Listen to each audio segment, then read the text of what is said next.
আষাঢ় শেষে শ্রাবণ পড়ে গেছে, আর এখন তো বাজারে জামের দেখা পাওয়াই যায় না। কিন্তু এদিন হঠাৎ করে মনে হয় এই সিজনের লাস্ট জামটা ওজোর বাবা পেয়েই গেল আর নিয়ে এসেছিল। ওজো তো একদমই শুধু জাম খেতে চাই না, কোনোভাবেই না। তাই জন্য বানিয়ে ফেলেছিলাম জামের শরবত। সিজনের ফল একটু আধটু না খেলে কি হয়?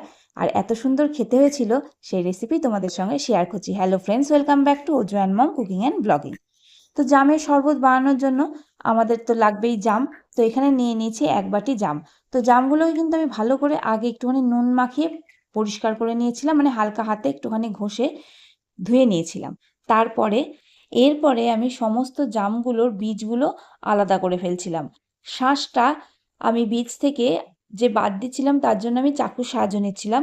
কিন্তু যদি জামগুলো বেশ বড় বড় রসালো হয়, তাহলে যদি চাকুর সাহায্য না নিতে চাও, হাত দিয়েও কিন্তু করা যায়। কিন্তু এই জামগুলো একটু পাতলা পাতলা ছিল বলে আমি এখানে চাকুর সাহায্য নিয়েছি। তো এইভাবে আমি সমস্ত জামগুলোকে ছাড়িয়ে নিলাম আর বীজগুলোকে আলাদা করে ফেললাম।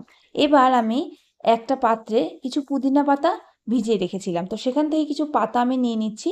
বেশি না, 8-10টা পাতা আমি এখানে নিয়েছি। তারপরে আমি এটা জামের সঙ্গে দিয়ে দিলাম। এটা একসাথে আমি ব্লেন্ড করব ব্লেন্ডারে। তো একেবারে স্মুথ করে ব্লেন্ড করব। আর যেটুকু জল ছিল তলায় সেটাই দিয়ে দিলাম।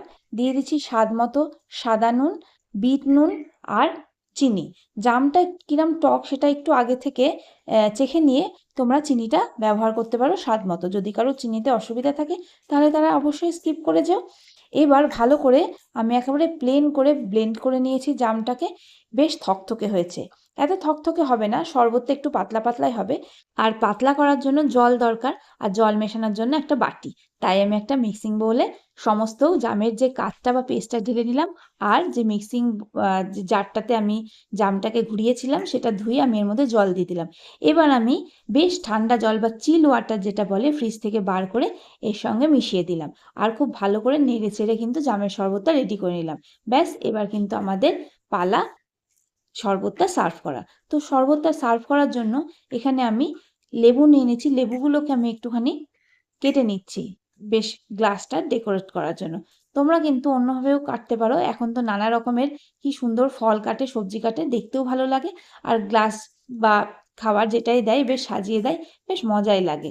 তো এবার আমি কয়েকটা লেবুর স্লাইস নিয়ে নিলাম। আর যে মোটা একটা সাইড থেকে লেবু কেটে নিয়েছিলাম সেখানে আমি একটুখানি লেবুর রস অ্যাড করে দিলাম। লেবুর রস অ্যাড করলে কি হয়, একটা সুন্দর ট্যাঙ্গি ফ্লেভার তোমরা পাবে।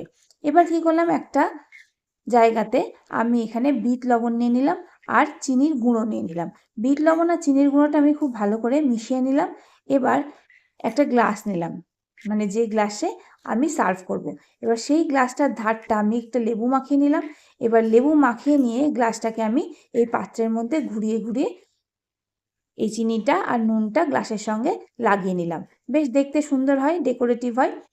এই দেখো কি সুন্দর লাগছে দেখতে। এবার আমি এর মধ্যে জামের শরবতটা পরিবেশন করবো বা দিয়ে দেব। এবার আমি এক হাতে করে জামের শরবতটা এর মধ্যে দিয়ে দিচ্ছি। জামের শরবতটা কিন্তু খুব টেস্ট হয়েছিল। আমাদের এখানে সাধারণত আমরা কিন্তু জামটা এমনি খাই, লবণ দিয়ে চিনি দিয়ে আগে মাখিয়ে রাখি, তারপরে এখন তো ফ্রিজ হয়েছে, ফ্রিজের মধ্যে রেখে দিই। তো সেটা খেতে খুব ভালো লাগে। কিন্তু এখনকার জেনারেশন প্রায় জাম খেতে চায়ই না। সেই জন্য তাদের জন্য এই ব্যবস্থা, খাওয়াতে তো হবে সিজনের ফল।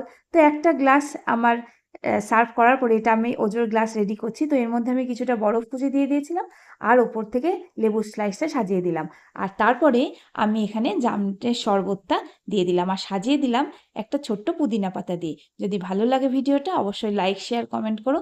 আর প্লিজ আমার চ্যানেলটা তোমরা সাবস্ক্রাইব করে নিও, কেমন? আর অবশ্যই বেল বাটনটা ক্লিক করো যাতে আমাদের ভিডিও তোমাদের কাছে পৌঁছায় সবার আগে। আর এত সুন্দর শরবত খেয়ে ওজোর কিরকম প্রতিক্রিয়া হয় চলো শুনে নিই। কেমন লাগছে খেতে? খুব ভালো লাগছে। খুব ভালো লাগছে? আচ্ছা,